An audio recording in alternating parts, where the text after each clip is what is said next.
Hello, welcome back to my YouTube channel. അപ്പോൾ ഇന്ന് ഒരു വളകാപ്പ് വീഡിയോ കേട്ടോ. എൻ്റെ ആൻറ്റിയുടെ വളകാപ്പ് വീഡിയോ ആണ്. എൻ്റെ അച്ഛൻ്റെ മൂന്നാമത്തെ അനിയൻ്റെ ഭാര്യയാണ്. പേര് സൗമ്യ. ആൻറ്റിയുടെ രണ്ടാമത്തെ ഡെലിവറി കേട്ടോ. അപ്പോൾ നമ്മളൊരു വെറൈറ്റിക്ക് വേണ്ടിയിട്ട് ആൻറ്റിയുടെ വീട്ടിൽ നിന്നായിരുന്നു ഈ വളകാപ്പ് ഫംഗ്ഷൻ ചെയ്തിട്ടുണ്ടായിരുന്നത്. അഴീക്കൽ എന്ന് പറഞ്ഞ സ്ഥലത്ത്, കടലിൻ്റെ സൈഡിലാണ്. നല്ല അടിപൊളി സ്ഥലം കേട്ടോ. അപ്പോൾ അവിടെ നിന്നാണ് ഫംഗ്ഷൻ ഉണ്ടായിരുന്നത്. അപ്പോൾ എൻ്റെ വീട്ടിൽ നിന്ന്, എൻ്റെ അച്ഛൻ്റെ ഫാമിലിയിൽ നിന്ന്, പിന്നെ അവിടെയുള്ള വീടിൻ്റെ അടുത്തുള്ള കുറേ ആൾക്കാരൊക്കെ ഈ ഫംഗ്ഷന് വന്നിട്ടുണ്ടായിരുന്നു. വയറുള്ളിൽ കുറുകണ കുഞ്ഞരിപ്രാവ്, കുഞ്ഞമ്മിണിപ്രാവ്, എന്തിനി വേണം എന്നരുളേണം നെല്ലിനവിലോവൻ കനിയോ, തുമ്പപ്പൂ ചോറോ തൂശനില തൻ തുഞ്ചത്ത് വച്ച പഴം മുറുക്കോ, തിരുനെല്ലി കാവിലേ ആ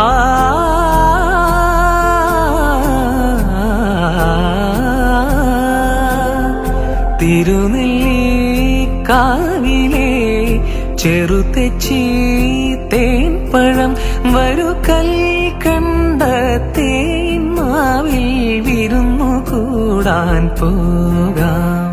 വാലിന്മേൽ പൂവും വാലിട്ടെഴുതിയ വേൽമുന കണ്ണുമായി വന്ന വേശുക്കിളി മകളെ, വാലിന്മേൽ പൂവും വാലിട്ടെഴുതിയ വേൽമുന കണ്ണുമായി വന്ന വേശുക്കിളി മകളെ, സുഖമോ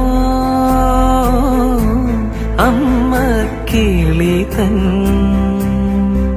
കുശലം തേടും മഴകേ, വരുന്നാവോറ് പാടാനേ ഇനി വരും വിഷുനാളി. അമ്മ തിരുവയറുള്ളിൽ കുറുകണ കുഞ്ഞരിപ്രാവ്, കുഞ്ഞമ്മിണിപ്രാവ്, അമ്മ തിരുവയറുള്ളിൽ കുറുകണ കുഞ്ഞരിപ്രാവ്, കുഞ്ഞമ്മിണിപ്രാവ്, എന്തിനി വേണം എന്നരുളേണം നെല്ലിനവിലോ പൂവൻ കനിയോ, തുമ്പപ്പൂ ചോറോ തൂശനില തൻ തുഞ്ചത്ത് വച്ച പഴം മുറുക്കോ, തിരുനെല്ലി കാവിലേ ആ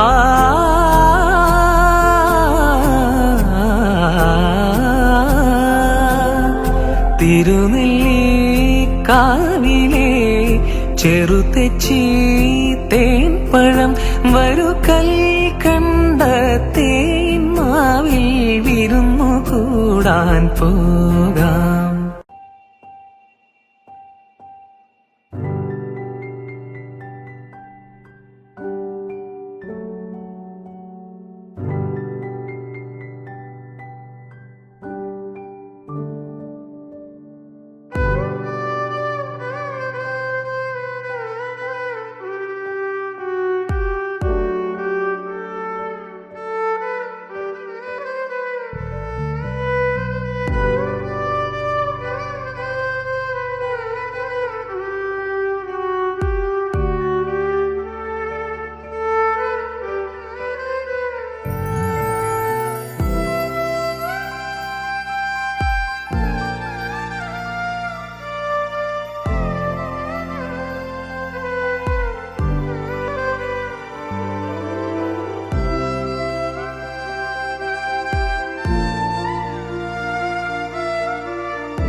വിടല്ല.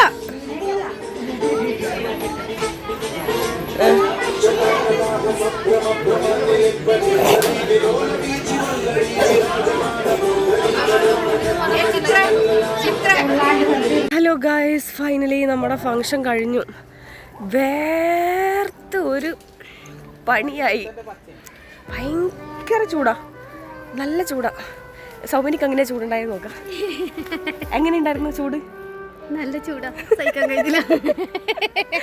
അതുകൊണ്ട് നമ്മൾ പോവാ. ഫുഡൊക്കെ കഴിച്ച് ബിരിയാണി ആയിരുന്നു, super biryani. Kannur biryani is super biryani ആയിരുന്നു കേട്ടോ. അപ്പോൾ ഓക്കെ ഗൈസ്, ടാറ്റാ.